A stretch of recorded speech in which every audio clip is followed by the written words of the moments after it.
Hello, Jim Howard here in I can't talk. Fort Worth, Texas. Today's date, it's December 19th of 2021. It's almost 6 a.m. in the morning. I haven't made, I don't think, any video in the last maybe 3 days. Not sure. I continued to have, and I am not sure the thing is fixed yet, problems with the audio.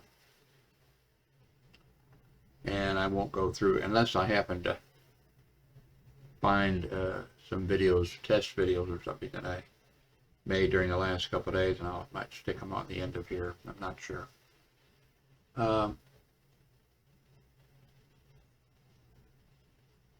This reminds me of something. Here's a state senator who called for the governor's resignation over pandemic rules. Anyway, the state senator, he dies after saying he was sick with the COVID. You know what I think they should do is TV and radio stations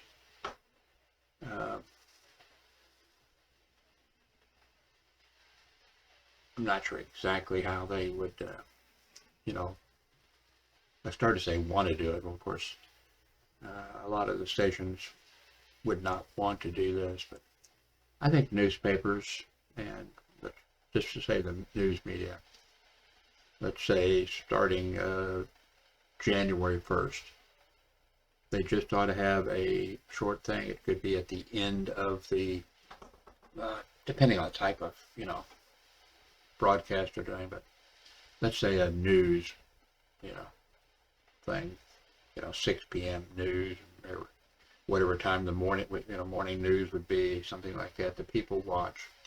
And then just at the tail end say, make it, they can, to make it sharp. I mean, make it, they're professional, broadcasters and presenters of information, and just say, hey, right now this virus that's hit on such and such a date and has killed, 800,000 people here in the United States.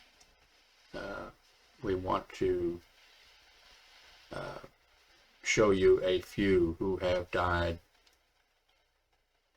in the last day or two, something like that. And then, pop up a picture of them and say who they were and a little bit about them, and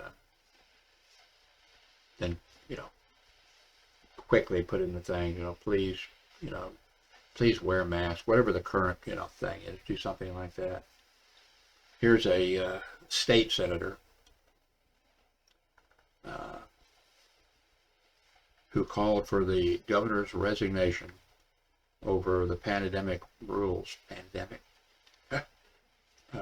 rules, dies after saying he was sick with the COVID.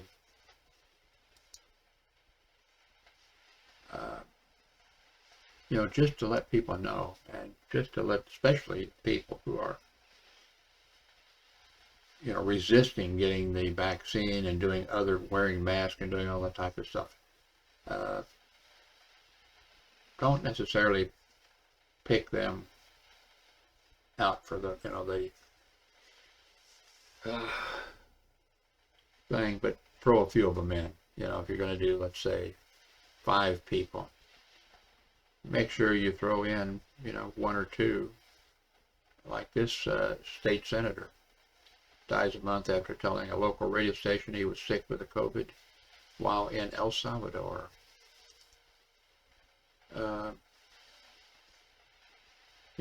Anyway, just to motivate, just to motivate people.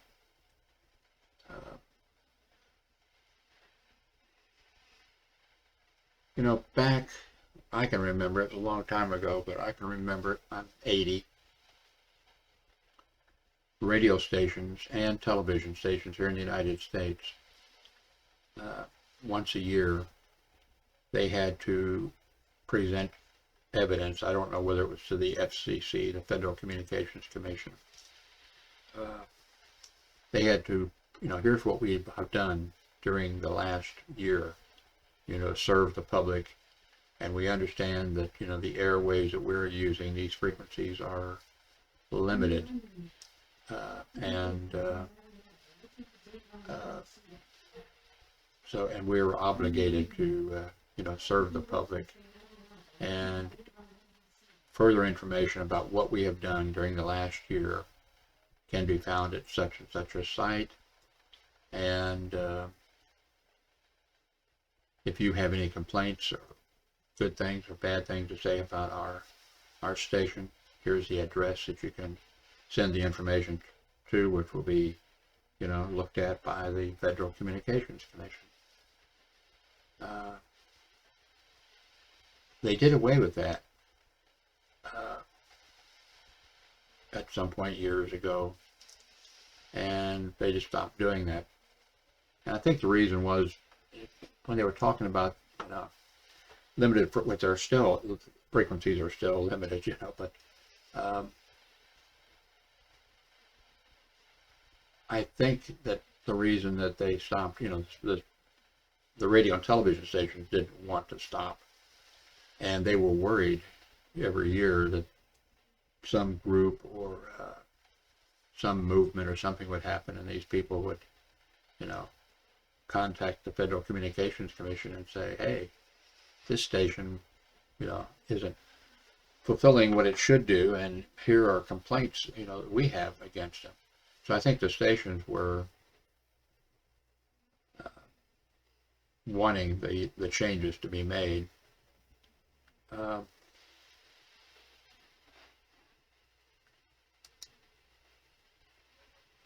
I doubt very few stations lost their license. Very few, if any.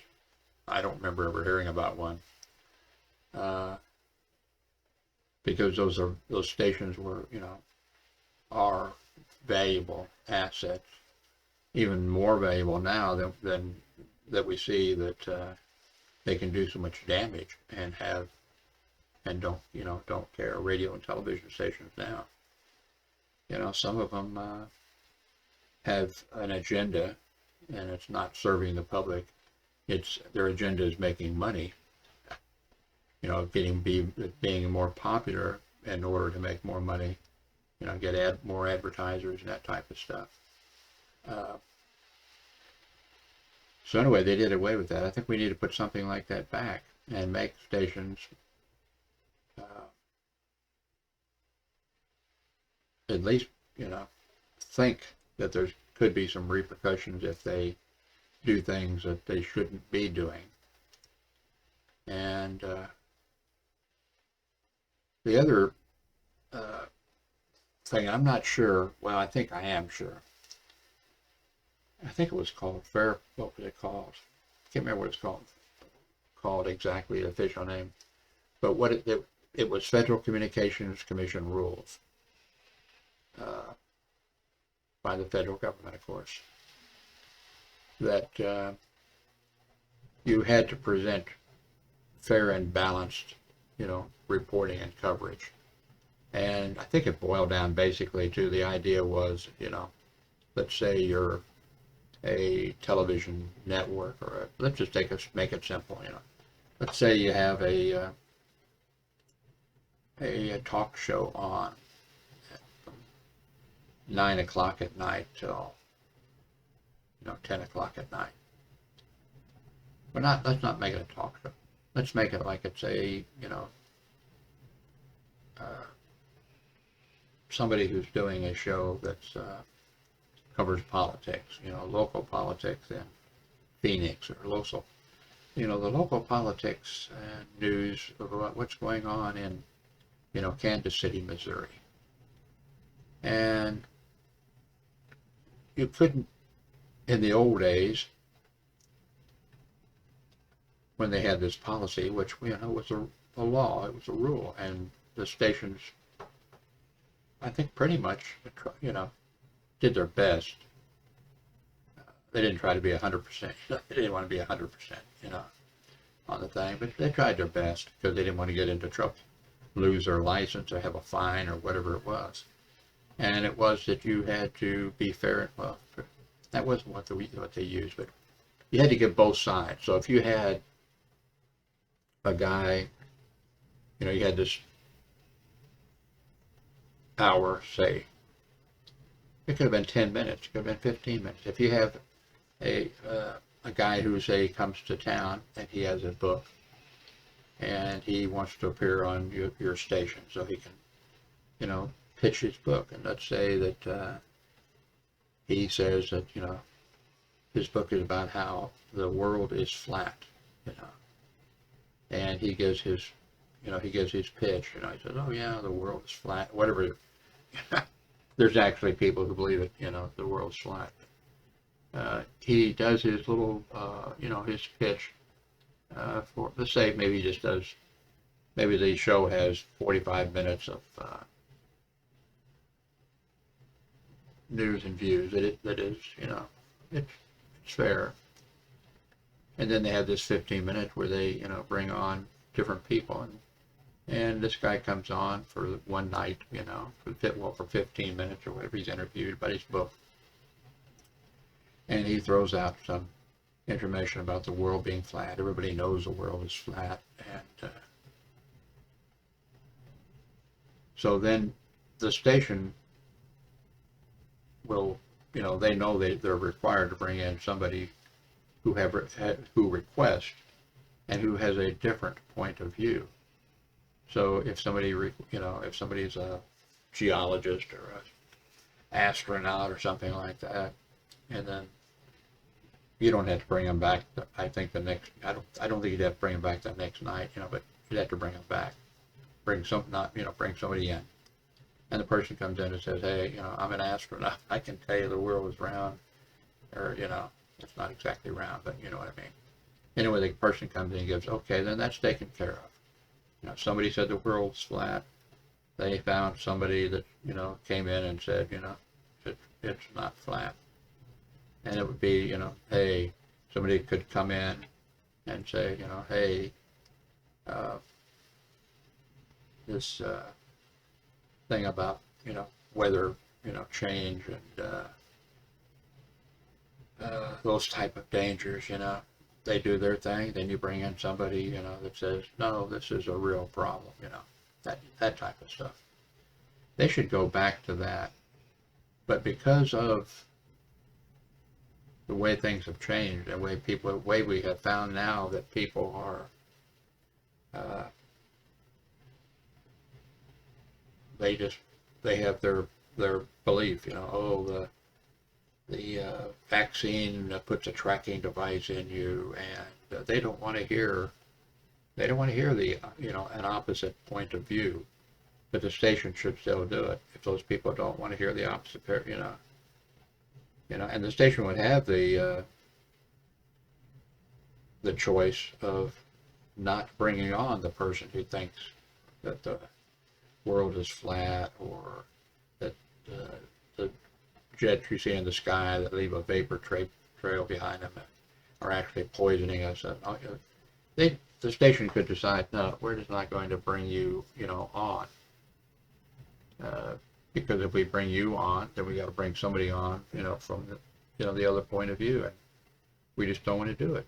The station would have to start making decisions about things like that. So I think those things should come back, but I don't think they're going to. The fairness rule and your station actually having to prove that it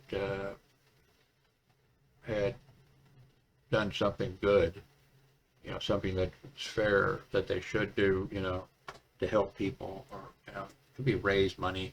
In addition to our broadcast station, we have raised X amount of money for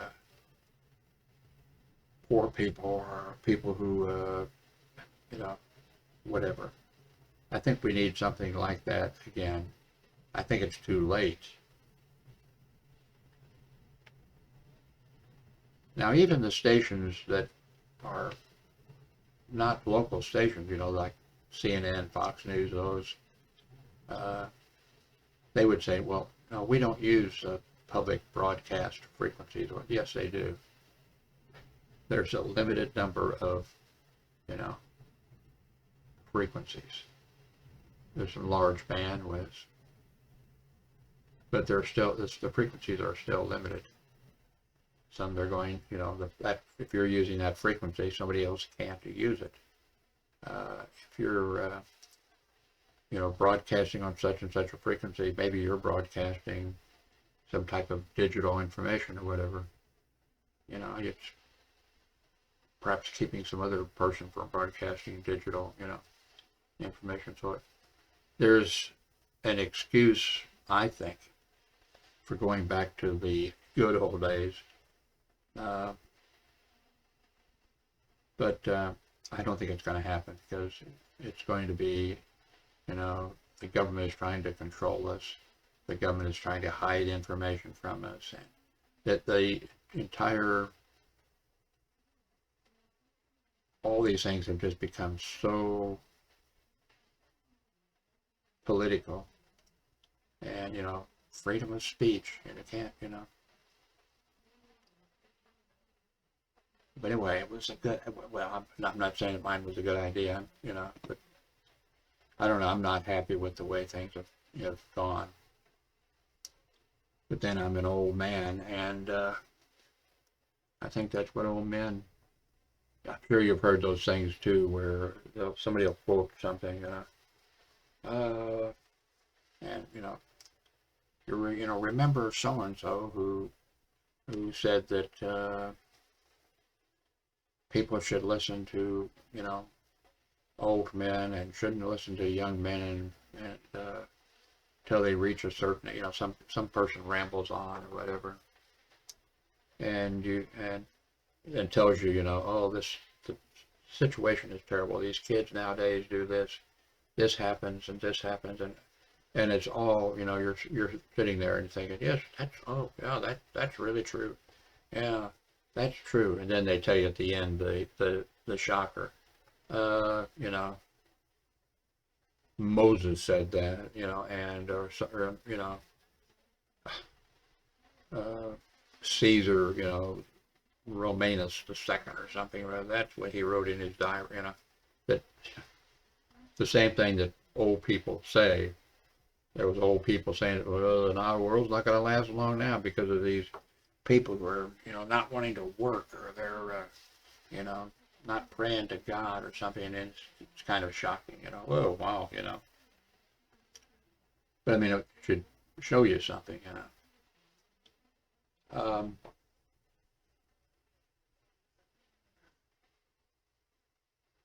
Saturday Night Live airs without an audience, runs pre-taped sketches due to the rising, wow, you know.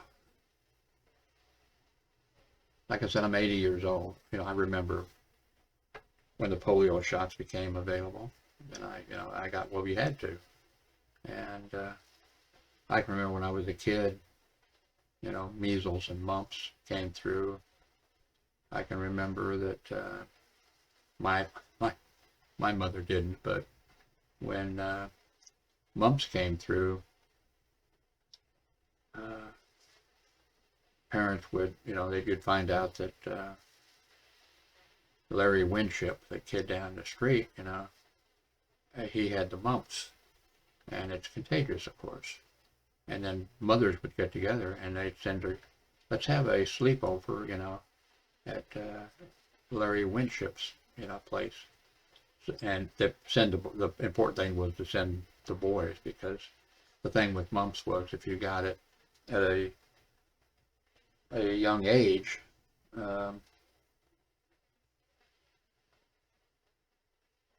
it was not pleasant, but there in general was no, you know, lasting. But the problem with mumps was, if you didn't get it, when you got, oh, I'm not sure when if it's when your testicles dropped, or if it's at what point, but at some point, if you got it then as a young adult, or you know, an adult, fully adult, there was a very good chance that one thing that disease would do would be you wouldn't be able to have any children anymore. So mothers, maybe dads too, uh, oh, Bill Brown's son has the mumps. Make sure our son gets over and spends a night or a day, let's have a party for them, all the boys,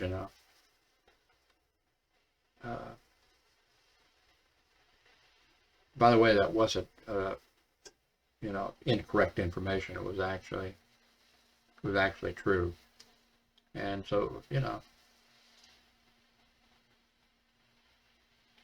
but now you wouldn't get anybody to agree, on that. Well, you'd get the smart people, you'd get the, people who believed in science and people who were not conspiracy,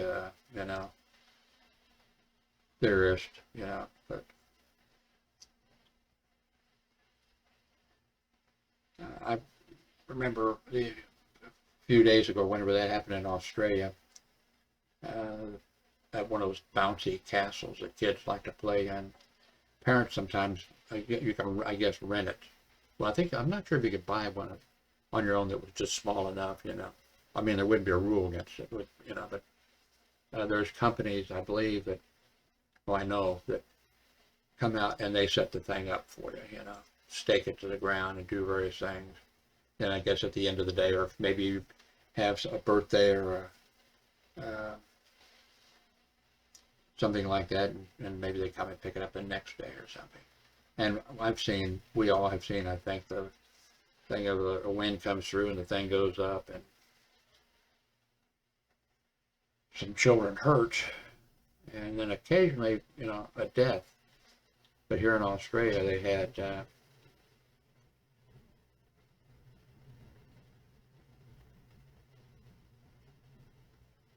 says, let's see, Bouncy Castle tragedy claims sixth child after 11-year-old boy dies in hospital. So that's wow.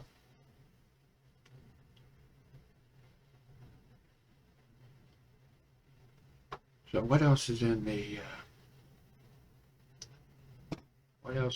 news today?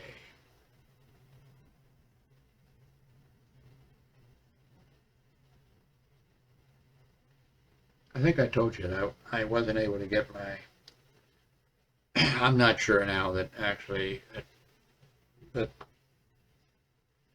Walgreens messed up. I think they must have messed up a little bit, but I take a little bit of responsibility. Maybe I did, but I mentioned, I think, before, or that might have been a test video I was making and you didn't see it. I haven't got my booster shot yet. I was all ready for it. I got there 30 minutes early, because I never getting my shoes on. I can't reach my feet, and hard to get socks on, hard to get shoes on. There's a whole bunch of reasons, but I got there early and ended up apparently that I know I had signed up. I checked to make sure I have everything, and they gave me a email after that telling me when to report and time, and they said, there's no changes. This is just to let you know, tomorrow. And I went, and then by the time I got up to the window, I saw that nobody was getting, people were just picking up prescriptions. And then, so there was like, my appointment was like 11:30, and it was like 11:20 or something. And finally I got to the window, and they said, no, you're not registered with, I said, yeah, I'm registered, yeah. And, no, you're not, you're not registered here. I said, no, I got to, and then do you have the number? Yeah, I have it on my, I can't find it on my cell phone. Well, you don't have an appointment here. I said, okay.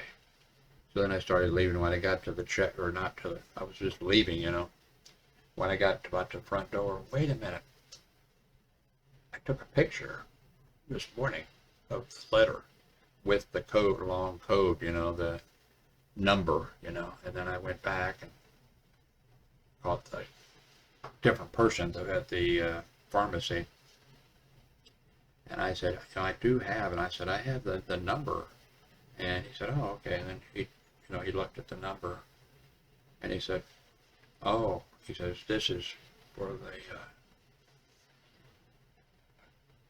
the one I went to, that I had scheduled the thing with, was like two blocks from here,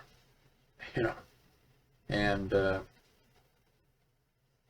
one that he says, no, your appointment is for, today at 11:30, and it's at the one that's a mile from here or something like that.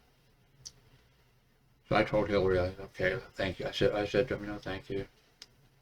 Then as we're leaving, I told Hillary, let's just go home. And Hillary said, well, no, it's only a mile or two from here. I'll just drive you over there. And I said, no, let's just go home. And she said, come on, let's get this taken care of, And I said, okay. So we can see the other Walgreens, and I said, why don't you call them and tell them, hey, we can see the anyway. So she called, and really, I can't say that the lady who answered was rude necessarily, but she just said, Hillary said, we went to the wrong Walgreens, and our appointment's at 11:30, and that's 2 minutes from now, and we can see your store, and can my father get the booster shot? And the woman said, no. I forget how she put it. Like I said, I can't say that she was rude, but her tone, maybe was inappropriate. She said, no, the people who are here are the people who are supposed to be here. And if you're not here, I can't remember exactly what was said. If you're not here and you're not getting the shot, we have a very, she had said something about like 1 a minute or something. I don't know what she was talking about with the car. It takes longer and they have to wait 15 minutes for make sure you don't have an allergic reaction. So I just told Hillary, tell her thank you, and we'll, we left. So I'll just schedule it next, it's the 19th, I'll schedule it after January 1st. And I was signed up to get the flu shot at, same time.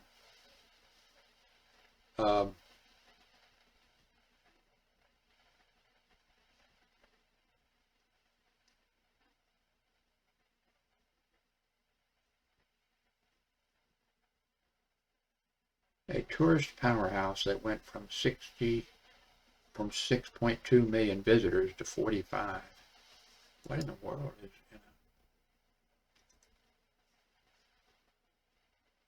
From 6.2 million international visitors to 45.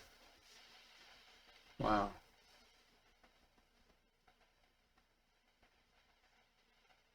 Micron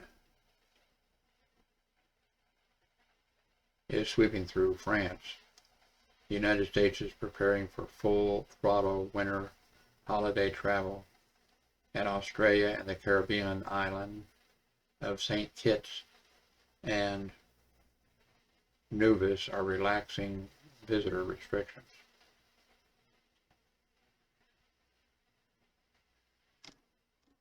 These speakers remind me, by the way, this sound board or whatever, sound blaster thing, that's the very one I am using now to solve a little problem.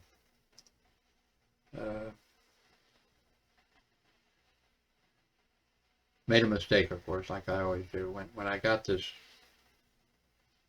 Beeline PC computer, it's got Windows 11 on it. But when I got it, as soon as I got it, there was a known defect that came out that was uh, on your audio. There was static, loud and disagreeable. And the only way it could be fit, I could have returned it. I just had the thing, from Amazon for like a week or something like that. I could have just returned it, but I wanted to get it going, that my new computer, and so I went ahead and spent $100 for the Sound Blaster device and that fixed the problem. But anyway,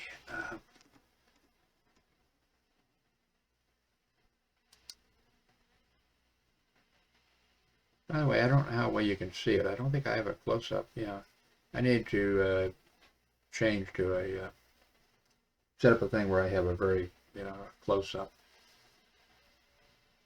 Well, wait a minute. I could do this and see. I could do this. Oh, I have some pictures I should show you. For the last few days, this last like a week, but the last, this room, I'm very limited in space in this room. And I've got a whole bunch of old computer equipment. I mean, cables that I don't want to throw away that I'll never use, especially the audio optical cables and stuff like that I've never. And just have all kinds of stuff here. And in order to find when I need to find something, I have to take it all out and put it on my bed and then go through the plastic containers that I have stuff in, all that kind of stuff. Man. And then of course it tires me out and I want to go to bed.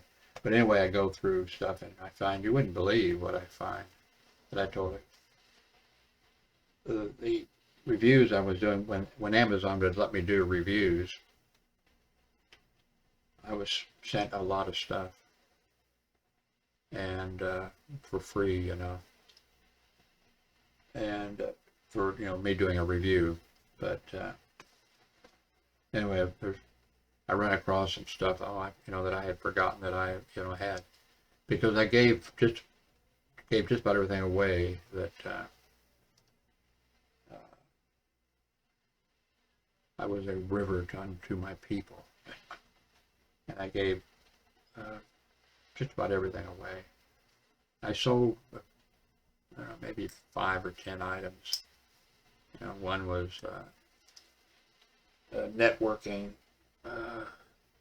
system, the hardware. I think it was like $600 worth of networking hardware, whatever. I sold that for a small amount of money. And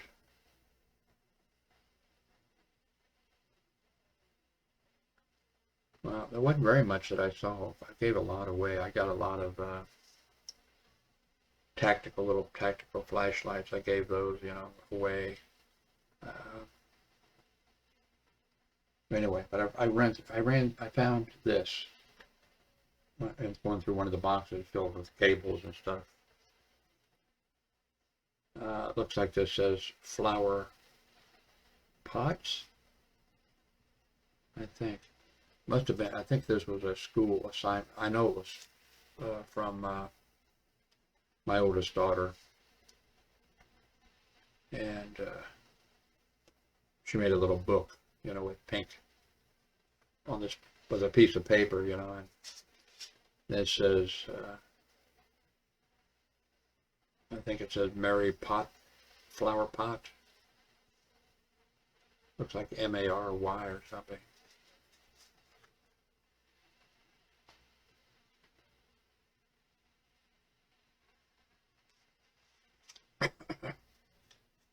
Oh, I need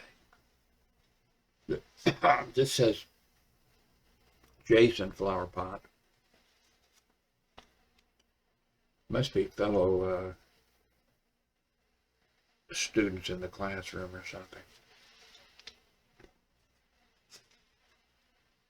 This says tabletop flower pot.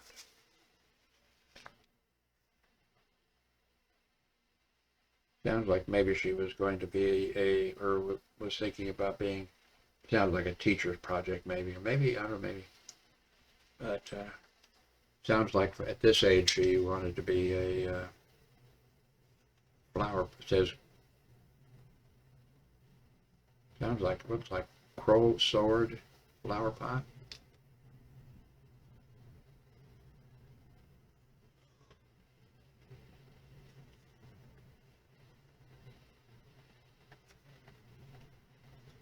And flowers flower pot. Oops.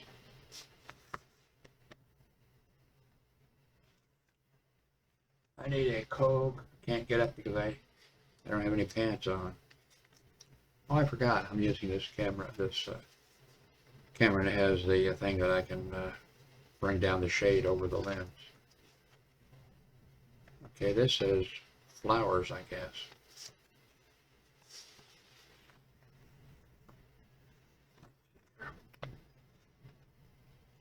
And now the last page. I'm not sure what this is. Mickey? M-I-C-K-E-Y or M-I-C-K-E or something. Oh, that's got to be Mickey Mouse, I bet you. Okay.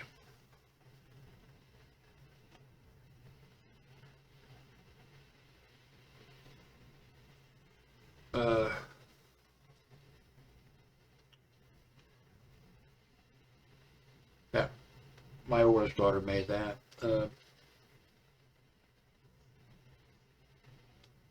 Back about 1972 or 3, something like that. I was working hospital security. That I had worked security before that. Even had a my own for a year private security patrol service that we charged people. But that was I had gone to work there for a hospital, and after that I worked for 30 years at numerous hospitals. You know, I changed hospitals from time to time.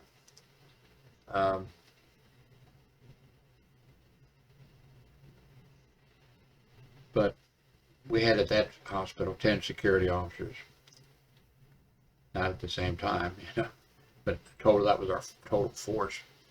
Try to cover 24 hours a day, you know, and, 7 days a week with 10 security and staff the hospital around the clock. The nuns didn't want to spend, money. We had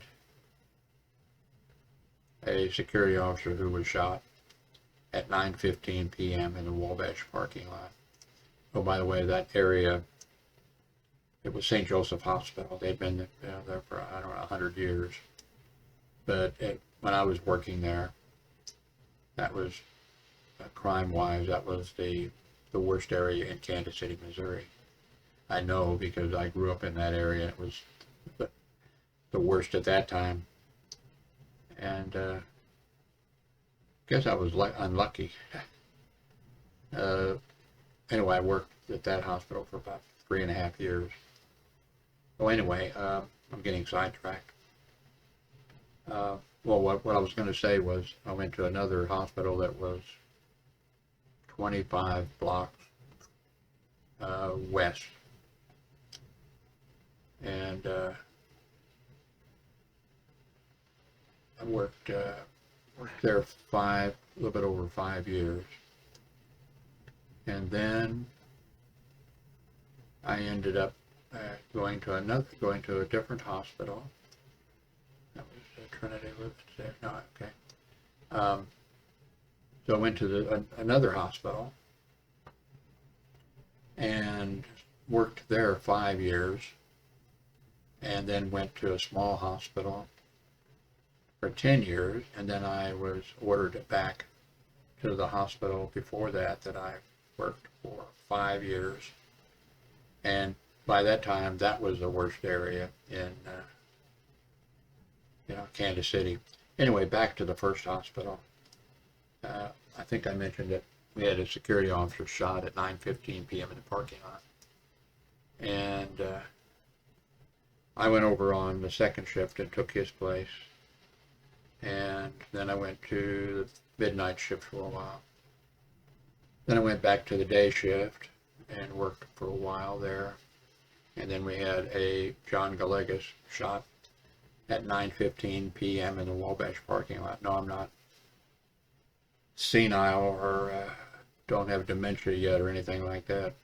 That security officer was shot at 9:15 p.m. in the parking lot, and a year or so later, a security officer, John Galegas, was shot in the same parking lot at the same time exactly, except John didn't survive. When they both saw each other at the same time. They both threw at the same time. They both shot each other at the same time. John Galegas was dead when he hit the ground. The other guy managed to jump a big fence with razor wire on top, but he collapsed on the next street over, so the police got him.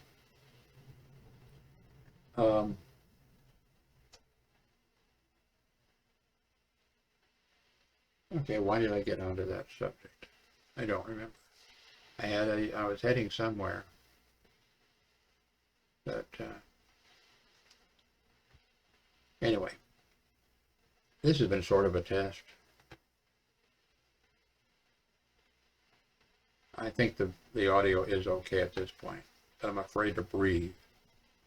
I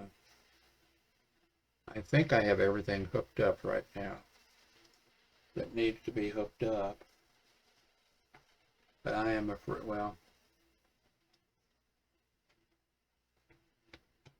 anyway, thank you very much for watching.